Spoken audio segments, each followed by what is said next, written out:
Hello friends, I am MD Harun Al-Rashid and it's your YouTube channel Harun Bayojon. Today in this video I will discuss about the Human Genome Project from the chapter Molecular Basis of Inheritance, class 12, especially for NEET aspirants. তো আজকে আমরা এই ভিডিওতে human genome project সম্পর্কে আমরা আলোচনা করব। তো হিউম্যান জেনোম প্রজেক্ট মানে কি?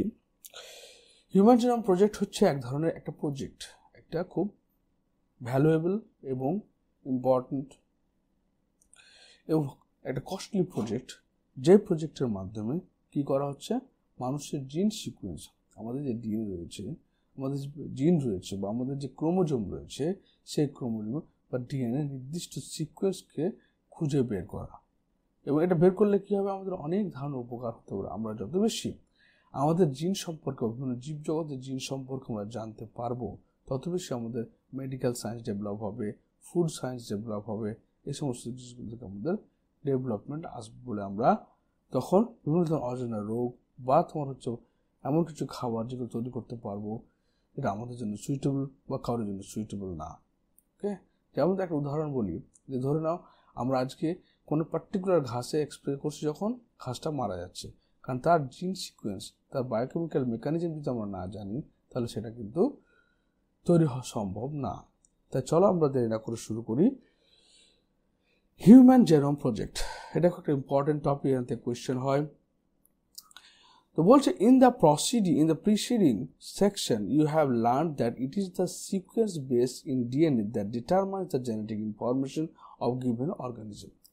তাহলে এটা একটা, এই যে এটি মানে কী বলবো, এটা এই প্রসিডিং সেকশন, প্রসিডিং মানে এই যে অধ্যায়টা চলছে, এই চলার ফাঁকে এই প্রজেক্টের মাধ্যমে বা এই সিকোয়েন্স, এই টপিকের মাধ্যমে আমরা জানতে পারবো যে আমাদের দেহের যে ডিএনএ রয়েছে তার বেস সিকোয়েন্সগুলো কীভাবে সাজানো রয়েছে।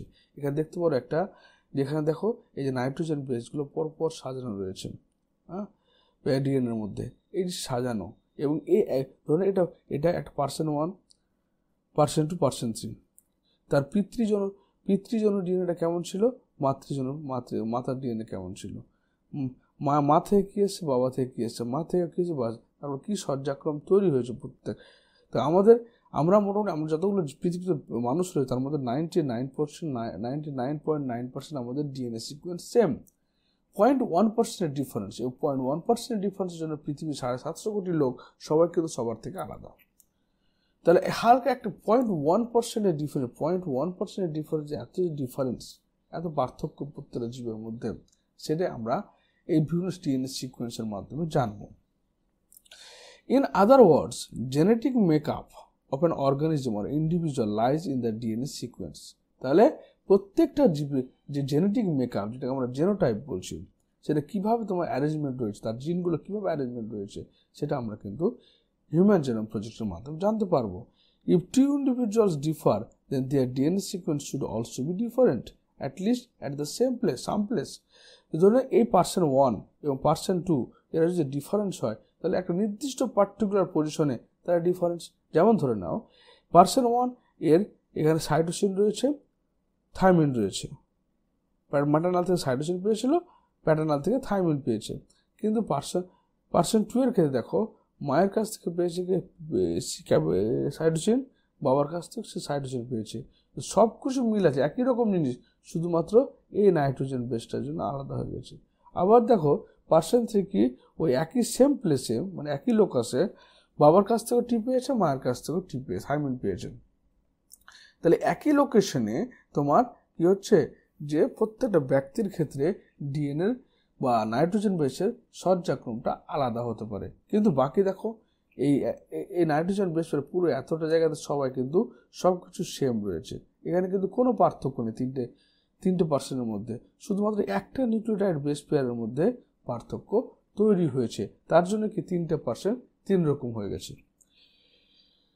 These assumptions lead to the quest of finding out the complete DNA sequence of human genome. এবং এখানে এই কল্পনা করা হয়েছে একটা, মানুষের যে ডিএনএ রয়েছে সেই ডিএনএটা অনেক বেশি কমপ্লেক্স, এবং সেই ডিএনএটাকে সম্পূর্ণরূপে সিকোয়েন্সিং করা, অর্থাৎ সম্পূর্ণরূপে তার নাইট্রোজেন বেসের সজ্জাক্রমগুলোকে খুঁজে বের করা হচ্ছে এর উদ্দেশ্য। With the establishment of genetic engineering techniques, where it was possible to isolate and clone and piece of DNA and availability of simple and fast technique to determine DNA sequence. তাহলে with the establishment of genetic engineering technique, genetic engineering technique মানে হচ্ছে যে প্রযুক্তিবিদ্যার মাধ্যমে যখন আমরা জিনকে কী করবো, এস্টাবলিশ করবো বা জিনকে আইডেন্টিফাই করবো, সেটাকে জেনেটিক ইঞ্জিনিয়ারিং টেকনিক বলা হচ্ছে। এই জেনেটিক ইঞ্জিনিয়ারিং টেকনিকের মাধ্যমে কী করা হচ্ছে, আইসোলেট করা হচ্ছে, কাকে, জিনগুলোকে আইসোলেট করা হচ্ছে এবং তাদের ক্লোন তৈরি করা হচ্ছে। ধরুন একটা জিনকে তুমি আইসোলেট করলে, আলাদা করলে, ডিএনএ একটা ছোট্ট জিনকে তুমি আইসোলেট করলে, আইসোলেট করার পর সেটা ক্লোন তৈরি করবে। তো এই পদ্ধতিগুলো কার মাধ্যমে হচ্ছে, জেনেটিক ইঞ্জিনিয়ারিং টেকনিকের মাধ্যমে হচ্ছে। Any piece of DNA and availability of simple and fast technique for determining DNA sequence, এবং খুব সহজে এবং খুব দ্রুতভাবে তোমার কি ডিএনএ সিকোয়েন্সিং বের করার পদ্ধতি কোথায় রয়েছে, এই জেনেটিক ইঞ্জিনিয়ারিং টেকনিকের মধ্যে রয়েছে। A very ambitious project of sequencing of human genome was launched in the year 1990. Ambitious মানে হচ্ছে যেটা অ্যাম্বিশন, অর্থাৎ যেটা একটা নির্দিষ্ট লক্ষ্য রয়েছে। এটা খুব ভালো লক্ষ্যপূর্ণ একটা প্রজেক্ট, যেটা হিউম্যান জেনোম প্রজেক্ট, যার মধ্যে ডিএনএ সিকোয়েন্স করা যাবে, ডিএনএ সিকোয়েন্স বের করা যাবে। সেটা 1990 খ্রিস্টাব্দে প্রথম চালু হয়েছিল।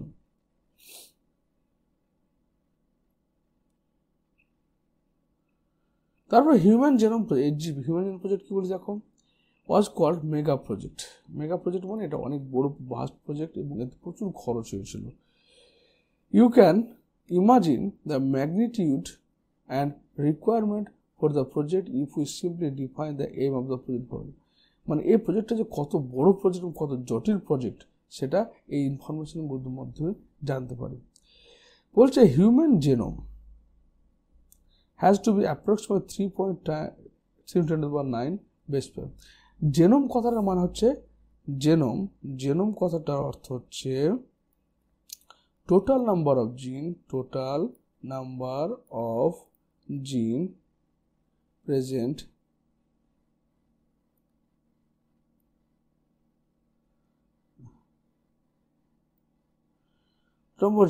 present in haploid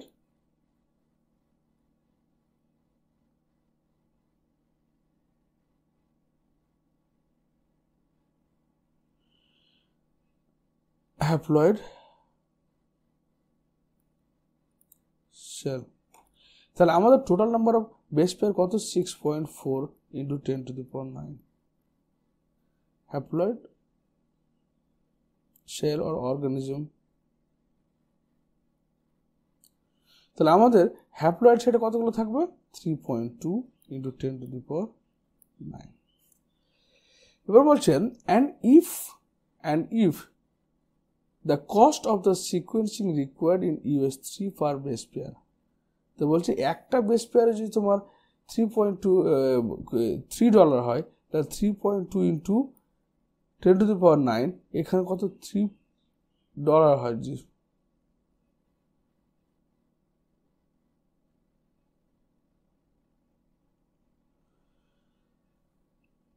The estimated cost in the beginning, the total estimated cost of the project would be approximately $9 billion. তাহলে টোটাল প্রজেক্টের দাম কত হয়ে গেল, $9 billion।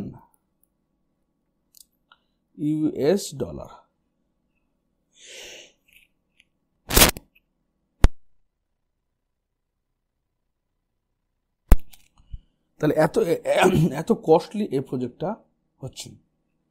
আরেকটা উদাহরণ দিয়ে বোঝানো হচ্ছে, if the obtained sequence were to be stored in a type of form book, যদি আমাদের যে সিকোয়েন্স, মানে আমরা যে সজ্জাক্রম পেয়ে যে এই সিকোয়েন্স, দেখো এখানে ফসফরাসের বন্ড নিউক্লিওটাইড ফসফরাস যুক্ত হয়ে আছে, বলে এই যে বেস পেয়ার, এরকম বেস পেয়ার কতগুলো রয়েছে, হ্যাপ্লয়েড টোটাল রয়েছে 6.4 × 10⁹। তাহলে হ্যাপ্লয়েড সেটা রয়েছে তোমার, হ্যাপ্লয়েড সেট যেটা রয়েছে 3.2 × 10⁹। ক্লিয়ার? তো বলছে যে if the obtained sequence were to be stored in the type form book and if the each page of the first book contained 1000 letters and each book contains 1000 pages. তাহলে একটা পেজে কত থাকছে, ধরে নাও 1000 লেটার। তাহলে একটা বইয়ে কত থাকছে, 1000 পেজ।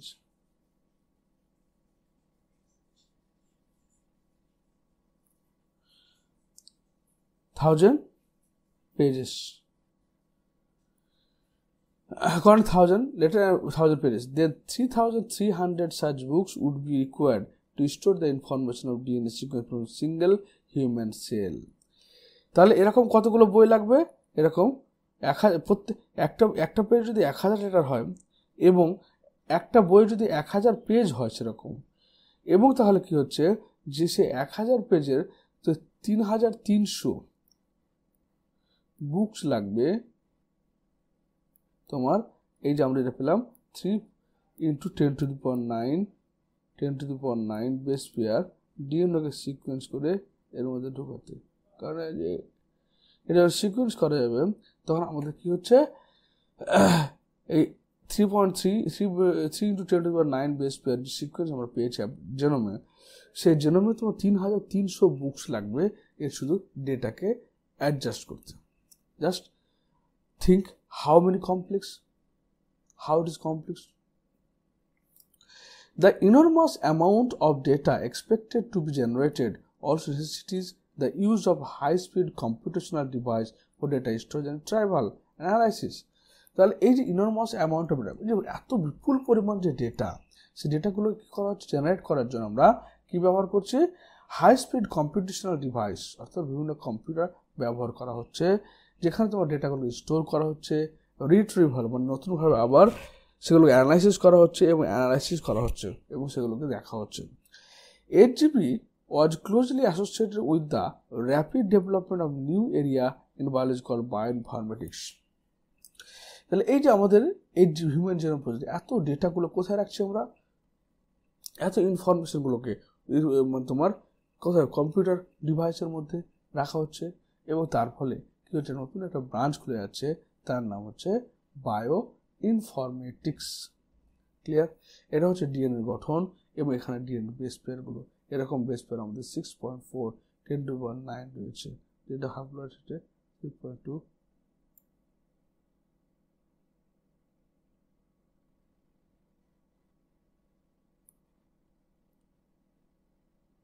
তারপর চলে এসে এবার গোলস অফ 8GB। 8GBর গোলটা কি, উদ্দেশ্যটা কি? Some of the important goals of 8GB were as follows. First দেখো, identify all the approximately 20,000 to 25,000 জিন হিউম্যান ডিএনএ। তাহলে আমাদের দেহে মোটামুটি 20,000 থেকে 25,000 জিন আছে বলে ধরে নেওয়া হচ্ছে। 2 নম্বর বলছে determine the sequence of 3 billion chemical base pairs that make up human DNA.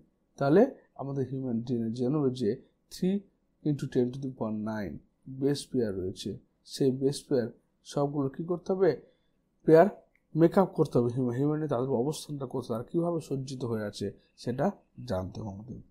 3 নম্বর বলছে স্টোর দিস ইনফরমেশন ডেটাবেসের মধ্যে, মানে কম্পিউটার ডিভাইসের মধ্যে সেই ডেটাগুলোকে স্টোর করতে হবে।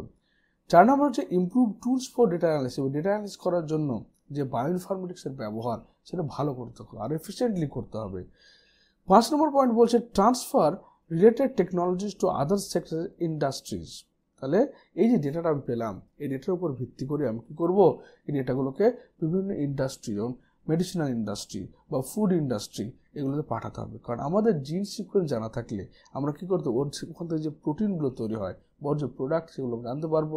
বলে কি হয়, কোন প্রোটিনগুলো আমাদের পক্ষে সুইটেবল, কোন প্রোটিন আমাদের আনসুইটেবল, কোন প্রোটিন আমাদের অ্যালার্জি তৈরি করতে পারে, কোন প্রোটিন আমাদের অ্যালার্জি তৈরি করবে না, সেই জিনিসগুলো আমরা ভালোভাবে অ্যানালাইসিস করতে পারবো। বা বিভিন্ন ফার্মাসিউটিক্যাল বা বিভিন্ন রিসার্চ সেন্টারে তোমার জিন সিকোয়েন্স জানালে কোনো একটা ডিজিজের ক্ষেত্রে জিন সিকোয়েন্সটা কী হচ্ছে এবং তার সেটাকে ঠিক করার প্রসেস কী হবে, সেগুলো আমরা আলোচনা করতে পারবো। অ্যাড্রেস 6 বলছে address the ethical, legal and social issue that may arise from project. তাহলে এথিক্যাল মানে কি, মানুষের ডিএনএ সিকোয়েন্স জানা, ডিএনএ সিকোয়েন্স সম্পর্কে জানা, কিন্তু তার মিসবিহেভিয়ার না করা। অর্থাৎ এই যে আমরা ট্রান্সজেনিক অর্গানিজম তৈরি করছি, তো মানুষের ট্রান্সজেনিক এমন অর্গানিজম তৈরি না করা যেগুলো তোমার কি হচ্ছে আমাদের পরিবেশের পক্ষে বা জীবনের পক্ষে ক্ষতি, জীবন পক্ষে এমন কিছু তৈরি করতে পারবে না যেটা মানুষের সত্তাকে চেঞ্জ করে দিবে, সেটা করতে এটাকে এথিক্যাল ইস্যুর মধ্যে পড়ে। লিগ্যাল, নৈতিকভাবে কাজ করতে হবে, এটা মিসইউজ করা চলবে না, অ্যান্ড সোশ্যাল ইস্যু, সামাজিককরণ করতে হবে জিনিসগুলোকে। The Human Genome Project was 13 years project coordinated by the US Department of Energy and National Institute of Health। তাহলে 1990 খ্রিস্টাব্দে এটা প্রথম চালু হয়েছিল এবং এটা ছিল কি 13 বছর, 30 years প্রজেক্ট।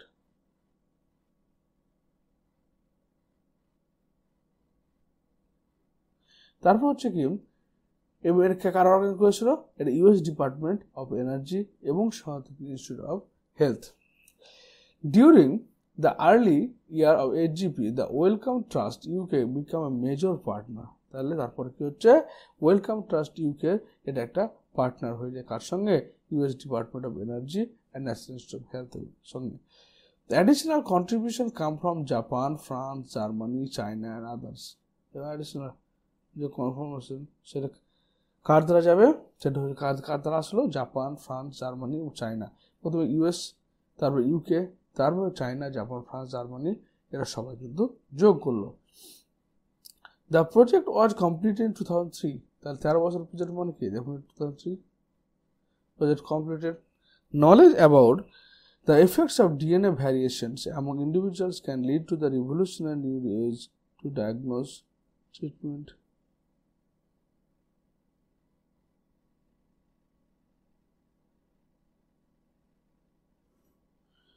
তাহলে কি হলো এখানে বলছে DNA variation, knowledge about effects of DNA variation মানে ধরুন একটা মানুষ থেকে আরেকটা মানুষ, আমি বললাম 99.9% সেম, 0.1% ডিফারেন্ট, বা একটা মানুষ থেকে একটা ইঁদুর ধরে নাও কত 92% সেম কিন্তু 8% difference.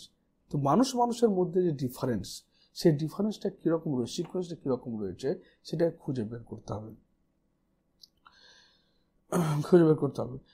Besides providing clues to understanding human biology, learning about non-human organisms, DNA sequence can lead to the understanding of their natural capabilities that can be applied towards solving challenges in healthcare, agriculture, energy production, environmental মানে remediation। তাহলে প্রথমে মানুষের DNA sequence জেনে নেওয়া হলো, এবার কি হচ্ছে নন হিউম্যান অর্গানিজম মানে মানুষ ছাড়া অন্যান্য জীব, তাদের কি ডিএনএ সিকোয়েন্স জানতে হবে এবং তাদেরকে কোন ক্ষেত্রে ইউজ করতে হবে, হেলথ কেয়ারের ক্ষেত্রে, এগ্রিকালচারের ক্ষেত্রে, এনার্জি প্রোডাকশনের ক্ষেত্রে, এনভায়রনমেন্টাল রেমিডিয়েশন।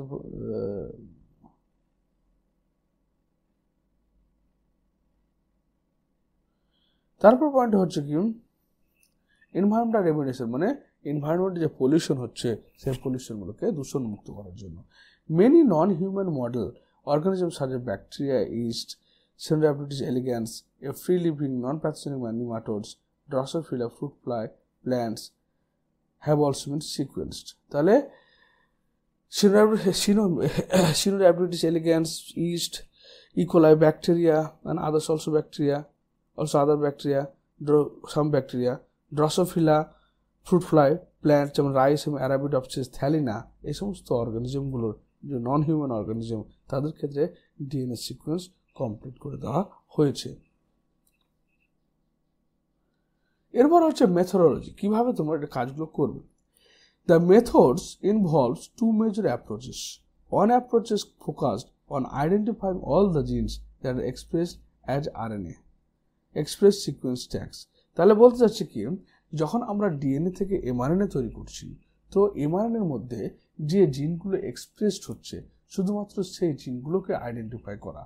নন এক্সপ্রেস জিন বলতে ইন্ট্রনকে বোঝাচ্ছে বা নন কোডিং সিকোয়েন্সকে বোঝাচ্ছে, কিন্তু যেগুলো এক্সপ্রেস জিন সেগুলোকে এক্সন বলা হয়। ওকে, তো ইন্ট্রনগুলো সম্পূর্ণভাবে কী করতে হবে।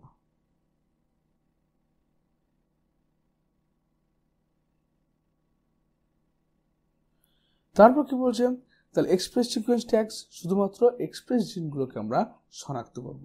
The other took the blind approach of simply sequencing the whole set of genome that contain all the coding and non-coding sequence and later assigning different region in the sequence with function term referred to as sequence annotation. তাহলে কি হলো, দুটো পদ্ধতিতে আমরা জিন sequence করতে পারি। একটা হচ্ছে কি EST, express sequence tag. Express sequence ট্যাগের মানে হচ্ছে যে identifying all the genes that expressed, অর্থাৎ আমরা যখন এর আগে ভিডিওগুলোতে আমরা দেখেছি যে পোস্ট ট্রান্সক্রিপশনাল মডিফিকেশন, যেখানে ইন্ট্রনগুলোকে কেটে বা হেটেরোজেনাস নিউক্লিয়ার এমআরএনএ থেকে ইন্ট্রনগুলোকে বাদ দিয়ে শুধুমাত্র এক্সনগুলো থাকবে, অর্থাৎ যে জিনগুলো ট্রান্সলেশন প্রক্রিয়া নতুন প্রোটিন তৈরি করবে সেগুলোকে আইডেন্টিফাই করা এবং বাকিগুলোকে বাদ দিয়ে দেওয়া স্প্লাইসিং প্রসেসের মাধ্যমে। এটাকে বলে expression sequence tag.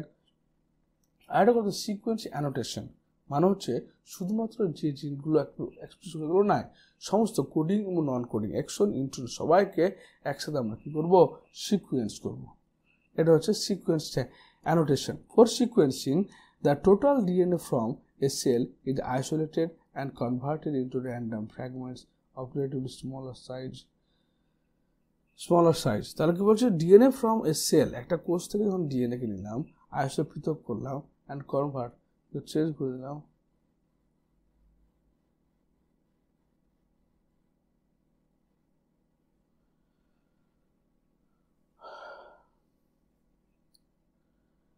DNA cell is isolated and converted into random fragment of relatively smaller size. Recall, DNA is a very long polymer. There are technical limitations in sequencing very long pieces of DNA and cloned in a suitable host using specialized vector. তাহলে আমার ধরো না এটা যদি আমার DNA হয়, একটা DNA হয়, তো এই ডিএনএটাকে প্রথম কাজ হচ্ছে আমার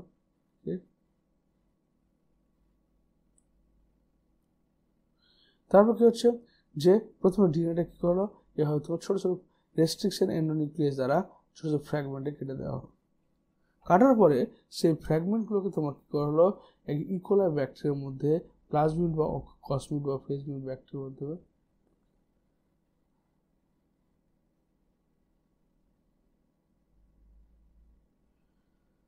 তারপর কি এই ব্যাকটেরিয়ার মধ্যে যখন আমি এগুলো ঢুকিয়ে দিলাম প্লাজমিডের মাধ্যমে, তো ব্যাকটেরিয়ার মধ্যে কী হবে, যেহেতু ব্যাকটেরিয়া জীবনের মতো 20 মিনিটে ওরা কী হয়, ডাবল হয়ে যায়। তো এখানকার মধ্যে যে জিনটা ঢোকাবো আমি, সেই জিনটা কী হবে, ডাবল হতে থাকবে, যার ফলে কী হবে, আমি অনেকগুলো স্যাম্পেল পাবো। The cloning result into amplification of each piece of DNA fragment so that it subsequently could be sequenced with ease. তাহলে কী হচ্ছে, যখন ডিএনএগুলো কী হচ্ছে তোমার ব্যাকটেরিয়ার মধ্যে যখন সেগুলো মাল্টিপ্লিকেশন হচ্ছে, অর্থাৎ তার পরিমাণটা বাড়তে থাকছে, তখন কী হচ্ছে, ওটাকে অ্যাম্প্লিফিকেশন বলছি। তখন আমাদের কী হচ্ছে, ডেটার পরিমাণটা অনেক বেশি হচ্ছে এবং খুব সহজে আমরা তখন করতে হবে সিকোয়েন্স করতে পারবো না। আমাকে স্যাম্পল অনেক থাকে, তাহলে সিকোয়েন্স করাটা অনেক সহজ হবে। The commonly used host were bacteria and yeast and the vector was. তাহলে এখানে কি আমাদের যে কোষের মধ্যে ডিএনএটাকে তোমার অ্যাম্প্লিফাই করবো, সেটা ইস্ট হতে পারে বা হতে পারে তোমার বিএসসি, কারণ ব্যাকটেরিয়া আর্টিফিশিয়াল ফর্ম তৈরি করা বলা ব্যাকটেরিয়ার মধ্যে হ্যাঁ ওটা ব্যাকটেরিয়া ভেক্টর অর্থাৎ ব্যাকটেরিয়াল আর্টিফিশিয়াল ক্রোমোজোম, যেখানে মোটামুটি তোমার 500 কেবি পর্যন্ত ডিএনএকে তোমার ইনসার্ট করা যায়। ওয়াইএসসি ইস্টের ক্ষেত্রে তোমার 500 to 2000 কেবি পর্যন্ত ডিএনএকে ইনসার্ট করা সম্ভব হয়। তাহলে এখানে এক্সপ্রেস সিকোয়েন্স ট্যাগ এবং সিকোয়েন্স অ্যানোটেশনের মেন পারপাস উদ্দেশ্য হলো যে এমআরএনএ ট্রান্সক্রিপশনের ফলে যে এমআরএনএ আমাদের তৈরি হয়, সেই এমআরএনএতে দুটো রিজিয়ন থাকে, একটা কোডিং রিজিয়ন থাকে, বিশেষ করে ইউক্যারিওটিক কোষের ক্ষেত্রে দুটো রিজিয়ন থাকে, একটা হচ্ছে এক্সন সক্রিয় জিন, একটা বা কোডিং সিকোয়েন্স, একটা হচ্ছে ইন্ট্রন নন কোডিং সিকোয়েন্স। তো আইদার তোমাকে এক হচ্ছে এক্সপ্রেশন সিকোয়েন্স ট্যাগের মাধ্যমে সব কোডিং সিকোয়েন্সগুলোকে আলাদা করতে হবে এবং নন কোডিংগুলো বাদ দিতে হবে, বা তোমার সিকোয়েন্স অ্যানোটেশনের মাধ্যমে কোডিং নন কোডিং সকলকে র্যান্ডামলি তোমার কাট করতে হবে। এরপরে কী করতে হবে, ওটা যখন ওগুলোকে নেওয়া হলো, নেওয়ার পর সে যেহেতু ডিএনএ পলিমারটা অনেকটা লম্বা, এত বড় পলিমার নিয়ে কাজ করা যাবে না, তাই ওকে রেস্ট্রিকশন এন্ডোনিউক্লিয়াস ছোটো ছোটো স্মল ফ্র্যাগমেন্টে ভাগ করে দেওয়া হবে। ভাগ করার পর সেই টুকরোগুলোকে কোনো একটা ভেক্টর ওয়াইএসসি হতে পারে, বিএসসি হতে পারে, ওর মাধ্যমে দিতে হবে।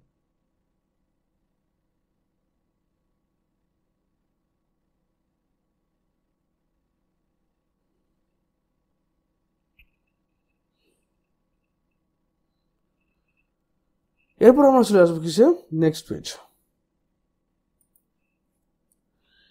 The fragments way. এবার আমরা এখানে দেখবো যে স্যাঙ্গার পদ্ধতির মাধ্যমে কিভাবে তোমার ফ্র্যাগমেন্টগুলোকে সিকোয়েন্স করা হয়।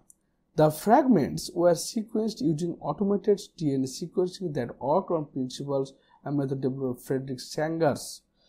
তাহলে ফ্রেডরিক স্যাঙ্গার একটা অটোমেটেড সিকোয়েন্সিং মেথড আবিষ্কার করেছিল, যেটার মাধ্যমে আমরা অটোমেটেড মানে এটা কম্পিউটারের মাধ্যমে সেটা এখানে আমরা দেখব। Remember Sanger is also credited for developing method for determination of amino acid sequence in protein। এই স্যাঙ্গার আবার ফ্রেডরিক স্যাঙ্গার কি করেছিল, প্রোটিনের মধ্যে অ্যামাইনো অ্যাসিডের মধ্যে যে প্রোটিনের মধ্যে যে অ্যামাইনো অ্যাসিডগুলো থাকে তাদের সিকোয়েন্স কিন্তু বের করেছিল। This sequence war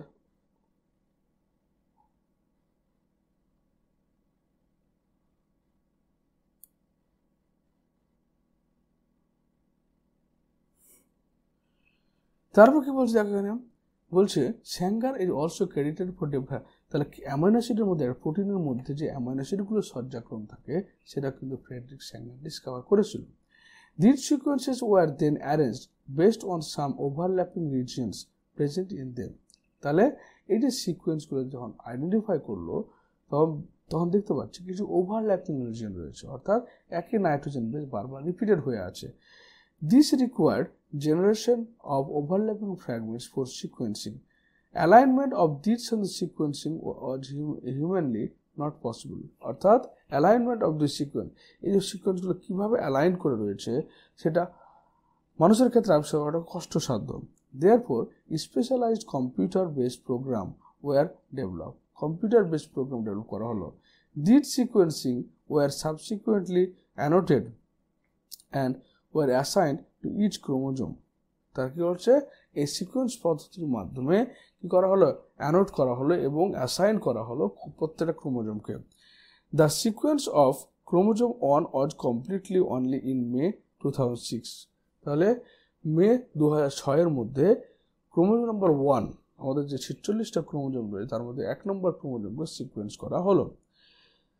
this was the last of the 24 human chromosome, 22 autosome and XY sequence. তাহলে এই 1 নম্বর ক্রোমোজোমটা সবচেয়ে বেশি জিন থাকে এবং এটাকে সবচেয়ে লাস্ট 2006-এ সিকোয়েন্স করা সম্ভব হয়েছে। Another challenging task was assigning the genetic and physical maps on the genome.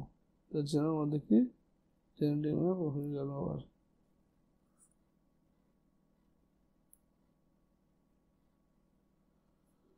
তারপর বলছেন this was generated using information on polymorphism restriction endonuclease recognition site। Polymorphism কথাটা মানে হচ্ছে পলি মানে অনেকগুলো, মরফিজম মানে মরফোলজি, অর্থাৎ বিভিন্ন ব্যক্তির ক্ষেত্রে ডিএনএটা কি হচ্ছে একই জায়গা কিন্তু ওদের সিকোয়েন্সটা আলাদা, হয়তো একটা জায়গার মধ্যে ডিএনএ সিকোয়েন্সটা আলাদা হচ্ছে। এই জন্য বলা এই সবার ক্ষেত্রে কী হচ্ছে যে আমার ক্ষেত্রে দেখা হলো একটা জায়গাতে AGC রয়েছে, কিন্তু অন্য কারোর ক্ষেত্রে সেম একই জায়গাতে হয়তো GCA রয়েছে। বলে কি হয়, একই লোকাসটা সেম কিন্তু ওখানে ডিএনএ সিকোয়েন্সের অ্যারেঞ্জমেন্টটা আলাদা হয়ে আছে। এটাকে বলা হয় পলিমরফিজম, অর্থাৎ অনেকগুলো বহুরূপতা, একই জিনের অনেকগুলো বহুরূপতাকে বলা হচ্ছে পলিমরফিজম, যেটা শনাক্ত করতে কে পারে, restriction endonuclease. And some repetitive DNA sequence known as microsatellite. কিছু কিছু জায়গায় ডিএনএটা বারবার হয়তো AGC আছে, আবার AGC আছে, আবার AGC আছে, এভাবে রিপিট হয়ে থাকে, ওকে মাইক্রোস্যাটেলাইট বলা হয়ে থাকে। Another application polymorphism in repeated DNA sequence shall be explained in the next video। করা থাকে হ্যাঁ এক্সপ্লেন ডিএনএ ফিঙ্গারপ্রিন্ট। তাহলে আমরা এখানে স্যাঙ্গার মেথডটা একটু দেখে নিই। তো স্যাঙ্গার মেথড যেটা ইউজ হয়েছিল সেটা হচ্ছে ডাইডিঅক্সি নিউক্লিওটাইড, কাঁচামাল হিসেবে ব্যবহার করা হয়েছিল ডিঅক্সি নিউক্লিওটাইড ডিএনএ সিনথেসিসের জন্য, এবং ব্যবহার করা হয়েছিল ডাইডিঅক্সি নিউক্লিওটাইড। এই দুটো ইউজ করার মানেটা কি, প্রথমে ডিএনএ একটা টেমপ্লেটকে নেওয়া হলো এবং ডিএনএ পলিমারেজ এনজাইম নেওয়া হলো, এবং ডিএনএ পলিমারেজ এনজাইম নেওয়ার পর প্রথমে দেখা 1 নম্বর পয়েন্ট হচ্ছে কি primer Anil and chain extension. তাহলে ডিএনএ নর্মাল ডিএনএ এখানে ডিএনএ পলিমারে যুক্ত হচ্ছে এবং এখানে নিউক্লিওটাইডগুলো যে ডিঅক্সি নিউক্লিওটাইডগুলো এর সঙ্গে যুক্ত করছে হলো। তারপর হচ্ছে কি এটা নর্মাল ডিএনএ সিনথেসিস হচ্ছে। এবার কি করা হলো ডিডিএনটিপি বাইন্ডিং অ্যান্ড চেইন টার্মিনেশন। এবার একটা ধরনের এই যে অ্যাডেনিন ডিডিএনটি মানে যার দুটো 2 এবং 3 2 নম্বর দুটো কার্বনের মধ্যে কোনো হাইড্রোক্সিল গ্রুপ নেই। এবার হাইড্রোক্সিল গ্রুপ যখন নেই তাহলে নতুন নিউক্লিওটাইড এখানে যুক্ত হবে না। তাহলে যখনই আমি ডিডিএনটিপি যুক্ত করব মানে ওই জায়গায় আমার কি ডিএনএ সিকোয়েন্স স্টপ হয়ে যাবে। যখনই আমি ধরে নাও এই চেনটা নর্মালি বাড়ছিল, বাড়তে বাড়তে আমি একটা ডিডিএনটিপি যুক্ত করে দিলাম। ডিডিএনটিপি যেখানে যুক্ত হবে তারপর আর কোনো নিউক্লিওটাইড যুক্ত হবে না, কারণ ওর কোনো হাইড্রোক্সিল গ্রুপ নেই বলে কি অন্য কোনো নেগেটিভ আয়নযুক্ত মৌলের সাথে যুক্ত হবে না, ওই জন্য ডিডিএনটিপিগুলোকে নিয়ে আসা। এরপরে কি করা হলো ডিডিএনটিপি স্টপ চেন এক্সটেনশন 3। তাহলে এই যে আমার ব্লু কালারের চেনটা তৈরি হয়ে গেল এবং তার শেষের দিকে কোথায় জিনিসটা স্টপ হয়েছে সেটা আমি জানতে পারলাম কার দ্বারা, যেহেতু আমি ডিডিএনটিপি ইউজ করেছি। এরপর 3 নম্বর পয়েন্টে কি দেখো এভাবে তোমার প্রত্যেকটা এটা কোথায় গুয়ানিন স্টপ হয়েছে, থাইমিন স্টপ হয়েছে, সাইটোসিন স্টপ হয়েছে, গুয়ানিন অ্যাডেনিন থাইমিন স্টপ হয়েছে। কেন এই যে লাস্ট বেসটা সেটা সবগুলো ডিডিএনটিপি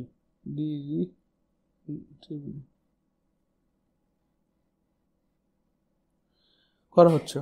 তারপরে কি করা হলো এই যখন আইডেন্টিফাই করা হলো এটা তখন কি করা হলো 4 নম্বর পয়েন্ট ক্যাপিলারি জেল ইলেকট্রোফোরেসিস।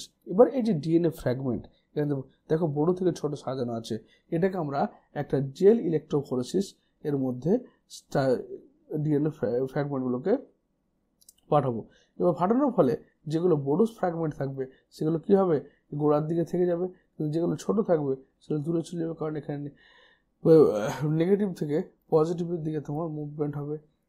যখন ইলেকট্রোড সাপ্লাই করবো তখন এই যে জেলের মধ্যে যে পোরগুলো থাকবে তার মধ্যে বড় সেগমেন্টগুলো তোমার গোড়ার দিকে থেকে যাবে আর ছোট সেগমেন্ট দূরের দিকে ট্রান্সফার। তাহলে এখানে অন দ্য বেসিস অফ সাইজের উপর ভিত্তি করে যে ইলেকট্রোফোরেসিসে এই ডিএনএ ফ্র্যাগমেন্টগুলোকে আলাদা করতে পারবো আমি। এরপর কি করতে হবে 5 নম্বরের সিকোয়েন্স অ্যানালাইসিস। এরপর কি করতে হবে এর অটো রেডিওগ্রাফি করতে হবে। অটো রেডিওগ্রাফ করলে কম্পিউটারের মধ্যে তোমার মানে এর মধ্যে অটো রেডিওগ্রাফ করা হলো এবং অর্ডার করার পরে এই কম্পিউটার মাধ্যমে আমরা ওর ডিএনএ সিকোয়েন্স বের করতে পারবো। তাহলে স্যাঙ্গার মেথডের মাধ্যমে একটা ডিঅক্সিনিউক্লিওটাইড এর দ্বারা কি করা হচ্ছে ডিএনএ সিনথেসিস করা হচ্ছে। সিনথেসিস করার পর ডিডিএনটিপি যুক্ত করার ফলে ডাইডিঅক্সি নিউক্লিওটাইড যুক্ত করার ফলে সেখানে ডিএনএ সিনথেসিসটাকে স্টপ করে দেওয়া হচ্ছে এবং সেটা স্টপ করা হচ্ছে কোনটা যে সিকোয়েন্সটা আমি দিচ্ছি তার লাস্ট সিকোয়েন্সটা আমার জানা থাকছে এবং তারপর কম্পিউটার রেডিওগ্রাফি এই যে ইলেকট্রোফোরেসিসের মাধ্যমে সাইজের আকার চেঞ্জ করা হলো, অটো রেডিওগ্রাফির মাধ্যমে ওর ডিএনএ সিকোয়েন্স অ্যানালাইসিস করা হলো। Salient feature of human genome, কি কি ফিচার্স পাচ্ছি আমরা দেখো। ফার্স্ট 1 নম্বর পয়েন্ট বলে the human genome contain 3164.7 million base pair, মানে এটা পড়লাম 3.2 × 10⁹ বেস পেয়ার পড়ছি আমরা। তাহলে আমাদের হিউম্যান জেনোমের মধ্যে 3164.7 মিলিয়ন বেস পেয়ার রয়েছে। 2 নম্বর বলছে the average gene consist 3000 bases, তাহলে একটা জিনের মোটামুটি সাইজ হচ্ছে 3000 বেস, বাট সাইজ ভ্যারি গ্রেটলি, অর্থাৎ এই সাইজ চেঞ্জ হতে পারে। With this largest known human gene binding dystrophin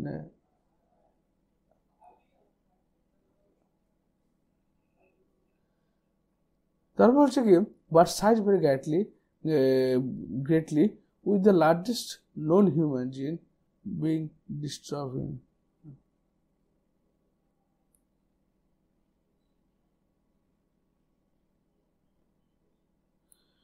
তারপর হচ্ছে কি but the largest known human gene being 2.4 million bases, তাহলে বলছে যে আমাদের যে ডিস্ট্রফিন অর্থাৎ আমাদের পেশিতে যে জিনটা থাকে তার নাম হচ্ছে ডিস্ট্রফিন জিন। এই ডিস্ট্রফিন জিনের সাইজ হচ্ছে 2.4 মিলিয়ন বেস, তাহলে বলবে আমাদের সবচেয়ে লার্জেস্ট জিনের নাম কি ডিস্ট্রফিন জিন আর সবচেয়ে স্মলেস্ট জিনের নাম কি টিটিন জিন। 3 নম্বর the total number of gene estimated 30,000, much lower than previous estimated 80,000 to 1,40,000 genes. প্রথমে আশা করা হতো যে 80 থেকে 1,40,000 জিন রয়েছে, কিন্তু দেখা যাচ্ছে এখন মোটামুটি 30,000-এর মতো আমাদের জিন রয়েছে। Almost all 99.9% nucleotide base are exactly same in all people. তাহলে সমস্ত মানুষের মধ্যে 99.9% ডিএনএ সিকোয়েন্স একই রকম, ওর পার্থক্য নেই, শুধু 0.1% ডিফারেন্স রয়েছে। The function are unknown for 50% of the discovered genes. যে 50% জিন আমরা ডিসকভার করেছি, যে 100% যতগুলো জিন আবিষ্কার হয়েছে তার মধ্যে 50% জিনের এখনো কার্যকারিতা আমরা জেনে উঠতে পারিনি। 5 নম্বর বলছে less than 2% of the genome codes for protein. তাহলে ভাবো যে আমাদের যে জেনোম, যেখানে আমরা 3,164.7 বিলিয়ন বেস পেয়ার রয়েছে, তার মাত্র 2% হচ্ছে কোডিং রিজন, বাকি সবই নন কোডিং রিজন। তারপর হচ্ছে 6 নম্বর পয়েন্ট কি বলছে, repeated sequence make a very large portion of the human genome. তাহলে মানুষের আমাদের যে জেনোম রয়েছে অর্থাৎ হ্যাপ্লয়েড সাইট ক্রোমোজোম রয়েছে, সেখানে বেশিরভাগ ক্রোমোজোমের জায়গা হচ্ছে রিপিটেড রয়েছে, অর্থাৎ একই জিনিস বারবার ঘুরে ঘুরে রয়েছে, রিপিটেড সিকোয়েন্স রয়েছে। 7 নম্বর বলছে repetitive sequence are stretches of DNA sequence that are repeated many times, sometimes 100 or 1,000 times. They are thought to have no direct coding function, but they said like chromosomal structure, dynamic and evolution. তাহলে কি বলছে যে আমাদের দেখা যাচ্ছে যে কোনো কোনো সিকোয়েন্স রয়েছে যেগুলো 100 টাইমসের বেশি বা 1,000 টাইমস পর্যন্ত মানে একই জিনিস রিপিট হয়ে আছে বারবার। এগুলো অনেক সময় কী করছে, কোড কোনো পার্টিকুলার কোড বহন করে না, কিন্তু এগুলো ইভলিউশনের ক্ষেত্রে বা ক্রোমোজোমের স্ট্রাকচার, ক্রোমোজোমের গতিশীলতা, ক্রোমোজোমের যে ইভলিউশন সেক্ষেত্রে ভূমিকা পালন করছে। 8 নম্বর বলছে chromosome 1 has the most genes 2,968।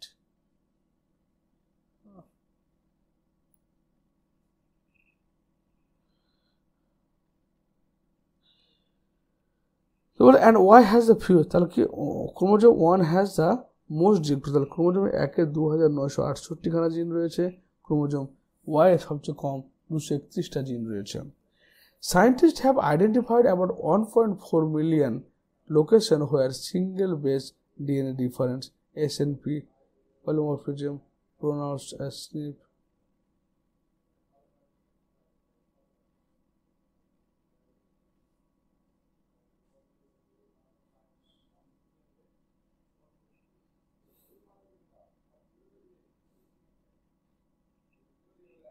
তারপর বলছে এখানে যে হ্যাঁ single base DNA difference S&P single nucleate format. এখানে জাস্ট লক্ষ্য করুন, এখানে 3% রয়েছে 1, 2 and 3, 1, 2 and 3। তিনজনের ক্ষেত্রে দেখো এখানে একই লোকেশনটাই, লোকাসটা সেম, লোকাস সেম, একজনের এ লোকাসে এ রয়েছে, অন্যদের জি রয়েছে এবং টি রয়েছে। এই একটা নাইট্রোজেন বেসের জন্য প্রত্যেকটা ডিএনএ কিন্তু আলাদা হয়ে গেছে, ডিএনএ সিকোয়েন্সটা আলাদা হয়ে গেছে। এদের বলে সিঙ্গেল নিউক্লিওটাইড পলিমরফিজম। একটা নিউক্লিওটাইড পলিমরফিজম মানে অনেক বহুরূপতা। This information promises to revolutionize the process of finding chromosomal location for disease associated sequence and tracing human history.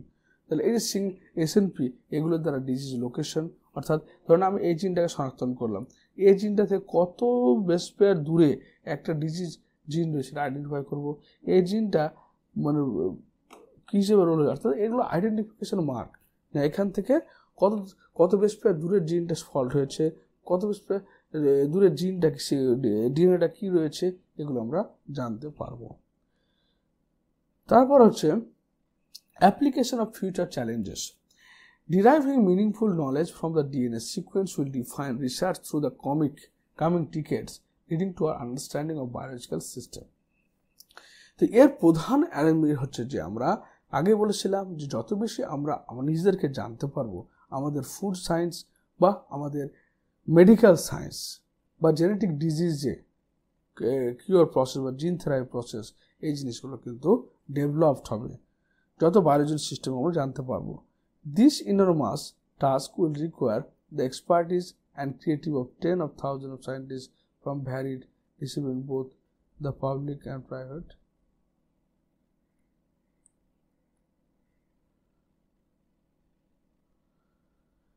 Task will require the expertise and creativity of tens of thousands of scientists from varied disciplines, both the public and private sector worldwide. তাহলে কি হচ্ছে, এর জন্য আমাদের কিসের দরকার পড়ছে, require হবে এক্সপার্ট, অর্থাৎ যারা এই কাজগুলো করতে পারদর্শী এবং যাদের মধ্যে ক্রিয়েটিভিটি, নতুন কিছু করার একটা আকাঙ্ক্ষা রয়েছে, সেসব সায়েন্টিস্টগুলো তৈরি করতে হবে। One of the greatest impact of having HGP sequencing may help enabling radically new approach in bio research.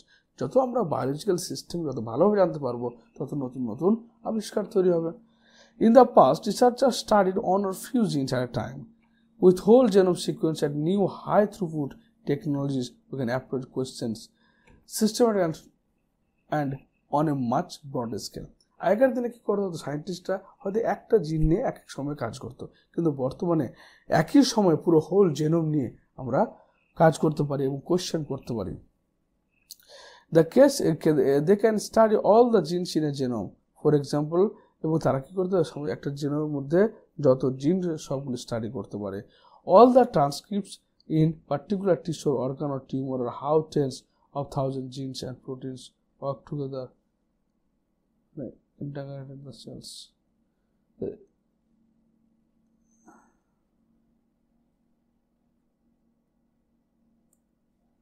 তাহলে আমরা কি করলাম, যে